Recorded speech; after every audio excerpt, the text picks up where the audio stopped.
Sí, sí, sí, por supuesto. Y luego viene el filo de la playa. ¿Por qué el filo de la playa? Bueno, mira, en ese momento, en esa época de la que ahora hablaba, el mundo se me abrió de repente. Me di cuenta que había muchísimas cosas que leer que no había leído. Y estaba leyendo La Tierra Baldía, por ejemplo, de Eliot. Estaba leyendo Muerte sin fin de Gorostiza, poemas de largo aliento que me extasiaron, ¿no? Y creo que este libro nació primero con uno de los poemas, y luego el poema fue creciendo y fue un poco de manera natural, como son los libros de poesía. No hay un plan que se pueda seguir, porque uno tiene que hacerle caso a los momentos, a las emociones y bueno, no es como una novela, aunque obviamente también uno se tiene que inspirar, ¿no? Pero en la novela es más fácil decir voy a planear y voy a escribir este capítulo tal día, y en la poesía no exactamente. Sí se tiene que tener disciplina en cuanto a sentarte, a leer, a hacer intentos por escribir algo que valga la pena, ¿no? Pero son momentos, creo yo que hay que hacerle caso a los momentos. Entonces este libro, bueno, fue surgiendo, fue creciendo un poco por este éxtasis mío ante estos escritores, ante por ejemplo San Juan de la Cruz, que también me deslumbró cuando lo leí por primera vez. Entonces era un asunto de estar descubriendo mundos y fue una necesidad, ¿no? Escribir ese libro. Muy bien.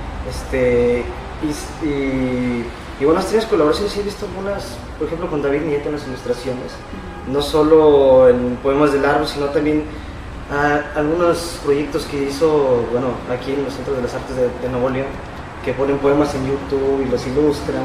Se también pueden encontrar en Guillermo Meléndez si quieren ver. ¿Cómo se ha dado? ¿Ha habido buen diálogo entre el dibujo y tu poesía? ¿O fue coincidencia? ¿Cómo se dio esa relación? Bueno, mira, creo que cuando tú te dedicas a las artes, a alguna disciplina, de manera natural hay una atracción a las otras disciplinas. Es decir, la poesía está íntimamente ligada a la danza, porque hay ritmo, a la música. La poesía está íntimamente ligada a las imágenes, es decir, a la plástica.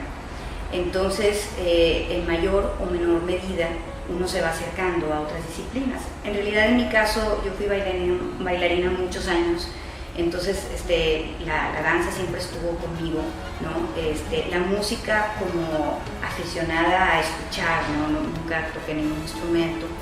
La pintura también solamente como apreciación, ¿no? Pero siempre estaba ahí.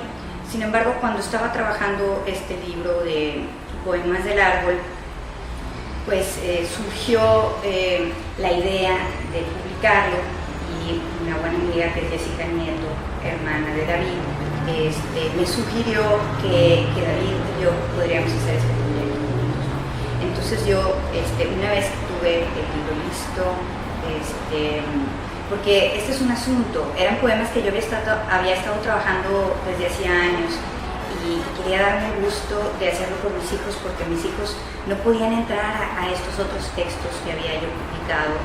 Quizá con el tiempo puedan, quizá no, pero nada más es cuestión de edad, sino cuestión de gusto, de preparación, no sé.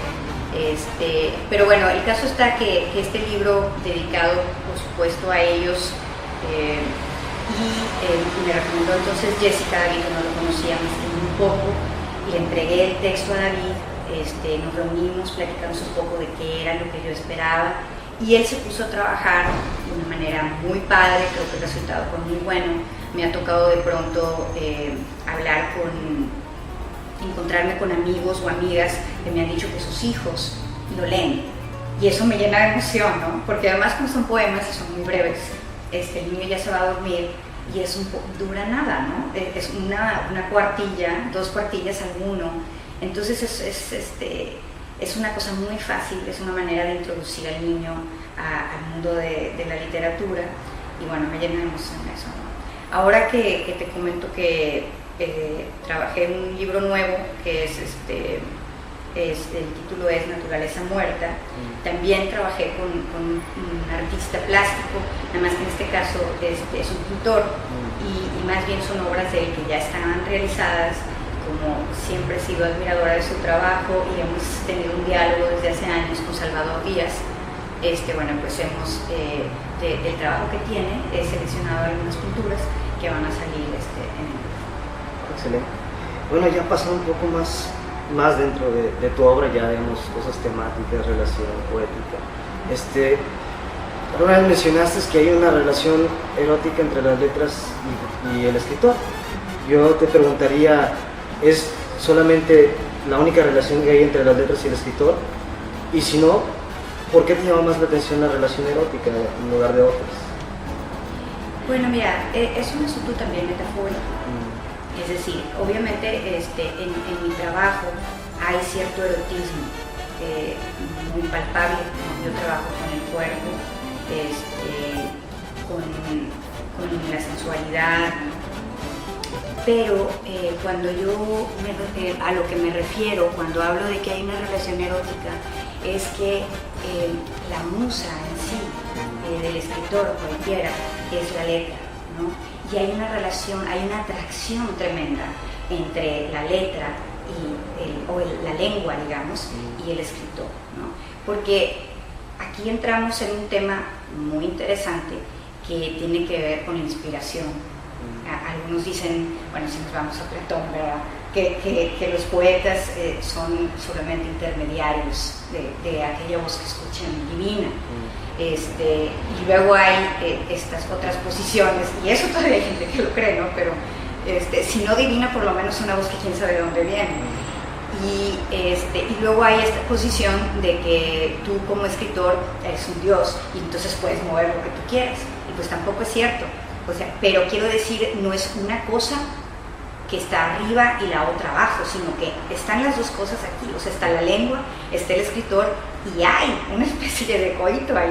O sea, hay una relación erótica, hay una atracción tremenda con las letras.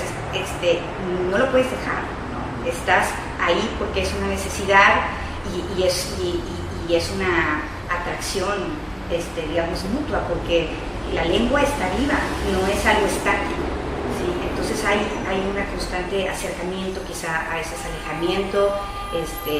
Por supuesto tienen que ver totalmente tu vida, tus experiencias personales, pero también la experiencia misma de la lectura y la experiencia misma de la escritura. Bueno, todo eso es parte de la vida, ¿no? Del escritor. Cierto. Y bueno, relacionando esta parte del erotismo, alguna vez mencionaste que el erotismo debe parecer natural, y si no es natural no sirve dentro de la poesía. Pero ¿cómo definir lo natural en una época donde las fronteras se rompen entre lo artificial y lo natural y no sabemos dónde quedamos? ¿Cómo saber que algo erótico en la poesía es natural y cuándo no sirve para el poema?